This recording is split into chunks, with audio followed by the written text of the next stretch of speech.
Hello everyone, welcome to the booth. Rich Hagan standing alongside Mr. Nate Price. Nate, how are you? I'm lovely, Rich. It's been an absolutely wonderful weekend thus far. I'm really, really excited for this.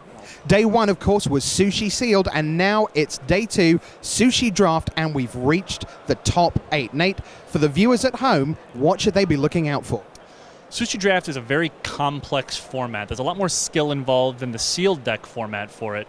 There are a lot of options available to the players, many different fish options, some pairings that go better with some than others. It's much like Modern Masters, it's a very synergy-based format, and I'm actually really looking forward to seeing what these very good drafters have come up with for us. Now, it's going to surprise none of you that we are going to be featuring every single pick of the former Magic the Gathering Player of the Year, Shota Yasuoka.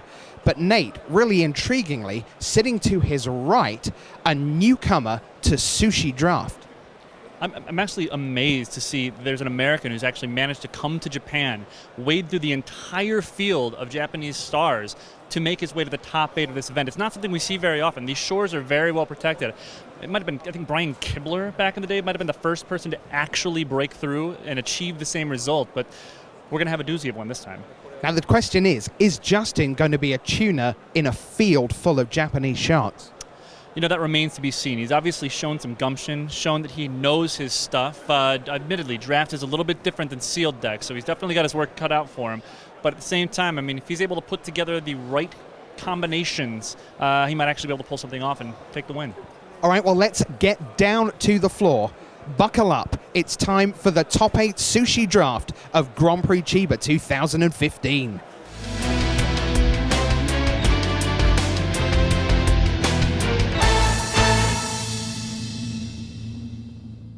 Good morning, good afternoon, good evening, and good night, wherever you are around the world. Welcome to this, the top 8 Sushi Draft of Grand Prix Chiba 2015. Rich Hagan, Nate Price in the booth. Let's get you down to the floor. And here is your head judge, Sashi C. Loco. All right, players, you may open your pack labeled fish.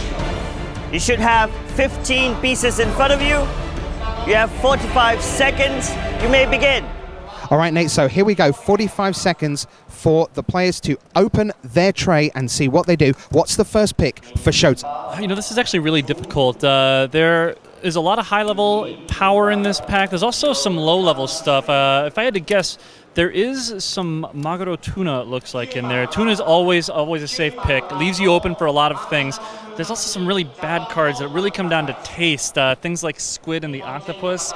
Tend to see them going in the packs, but it looks like he's checking the contents of the roll. It looks like it's a cucumber roll. There's a lot of vegetables. Wow, this is an interesting choice. There are actually 2 different varieties of roe in here.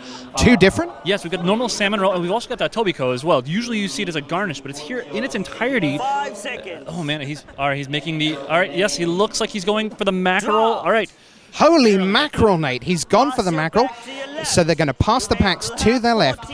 And 14 pieces left in the pack, and away they go. All right, a mackerel's very nice. It keeps him kind of open, colorless fish there. The one thing, it looks like, wow, the squid is actually missing from this pack. That's not something I ever expected. That's basically the chimney imp of the sushi draft. Because it's normally a polyencephalopod or a 6 squid. Exactly, Rich. Looks like he could double up and go double mackerel to start things up, although he looks like he might be trying to branch things out. Oh. Looking to see what's going on after shuffling things around, it looks like he's realized that it is the squid that's missing. Yeah, it looks like he's actually going to go for smelt this time, keeping his options open, staying, oh, no. We're going to have a last-minute switch. Okay, good, yeah. Goes with the smelt, keeps himself open. 2 colorless picks to start this draft off, Rich. I really like where this is going. So you like the way that he's being so disciplined early, and it gives himself the chance to go into the different colors. Let's see where we go next. All right. Oh, he's looking like he might branch out into some green right now. We've got, looks like the onion and the sprouts that he's taking a look at. No one likes sprouts, do they? You'd be surprised in this format, Rich. They're very good for digestion. They also just do wonders to kind of cleanse the palate between some of the stronger fish selections that we've actually seen Shota pick so far. He is deep in thought right now. Let's see what he goes with. All right, and it looks like, oh, yes, he has doubled up, picked another mackerel. Oh, man, he's passed 3 tunas in a row, however. I'm very interested to see if Justin to his left has picked up on that signal and moved into red. Now, is Mackerel a risk? Because he's really all in on Mackerel at this point. Now, see, Mackerel is one of those fishes that scales with the number that you get, so I'm fairly certain that continuing to go Mackerel, it also looks, Mackerel's wide open. There's more Mackerel in this pack here. I'll be very surprised if he doesn't actually continue to go along with these. Although that said, he doesn't want to make sure that he keeps his mana costs open, so he might, oh yeah, he does. Perfect, switches it up. Now he's got 2 Mackerel and 2 Smelt, looks like, in his pile. Isn't Smelt a magic card? I'm fairly certain it is. However, in this situation, Rich, we're looking at colorless, not red. Colorless, ironically, would normally be the bane of Smelt.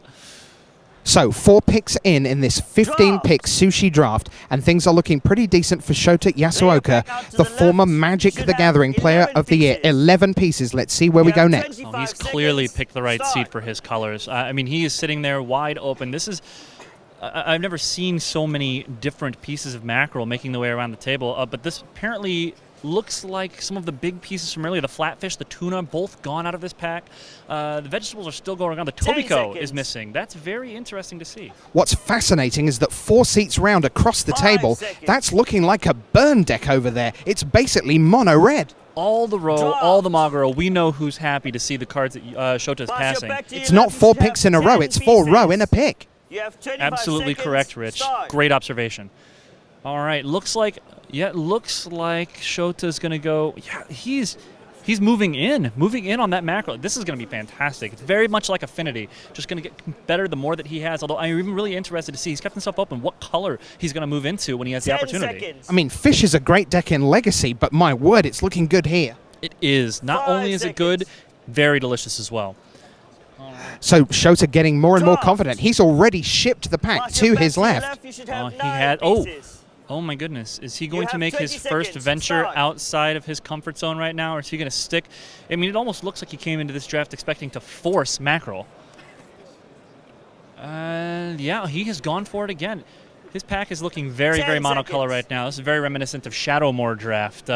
But not used to seeing it here in this sushi draft. I'm actually also very surprised to see that the cucumber roll's gone on as long as it has. It's a very big pick in this format. It looks to me like Justin's getting very nervous under the gun of being on the left of Shota Yasuoka. Those chopsticks are wiggling like they've got a mind of their own. Yeah, I mean, it's really difficult being fed by a player of the caliber of Shota Yasuoka, so I perfectly understand. It's also being the first American in the top 8 since Kibler makes it very difficult.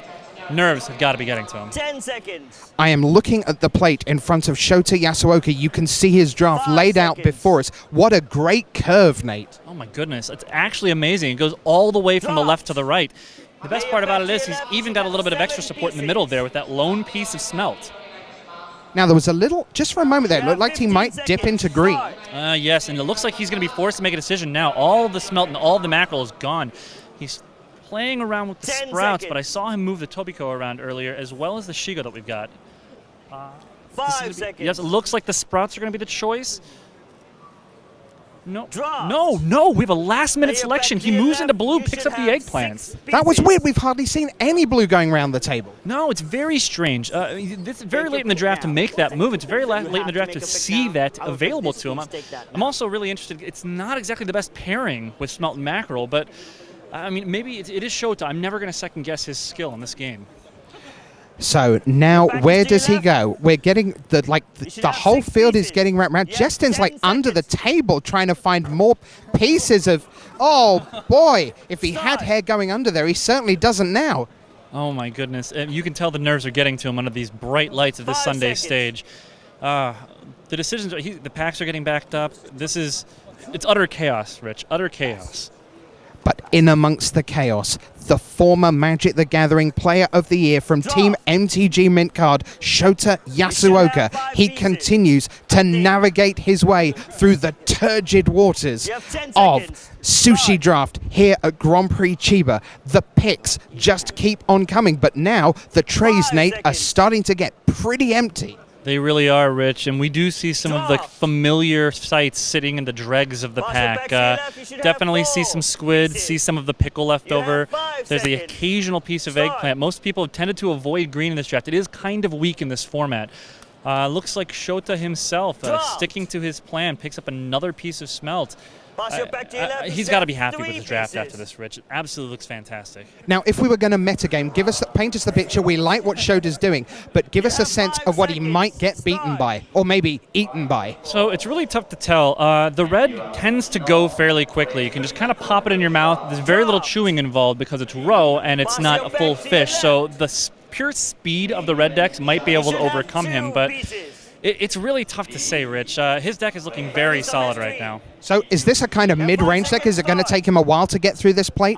It is. This is one of those synergy decks, Rich, that actually takes a little while to get going. But once he gets out of the gates, he just keeps barreling on in, and eventually he finds his way to get things taken care of. Apparently we have more pieces. And it looks like 5 seconds. extra large packs here, so 5 more seconds. Yeah. I'm loving Shota's draft. I just looked over the shoulder for Justin, and it looks like he got hooked really good by Shota in this draft. Shipped along a couple of cucumber rolls, and Justin just moved right in. So the last piece has gone round to the left. Let's hear the last instruction from our head judge, Sashi C. Loco. All right, players, you have 45 seconds to eat your deck.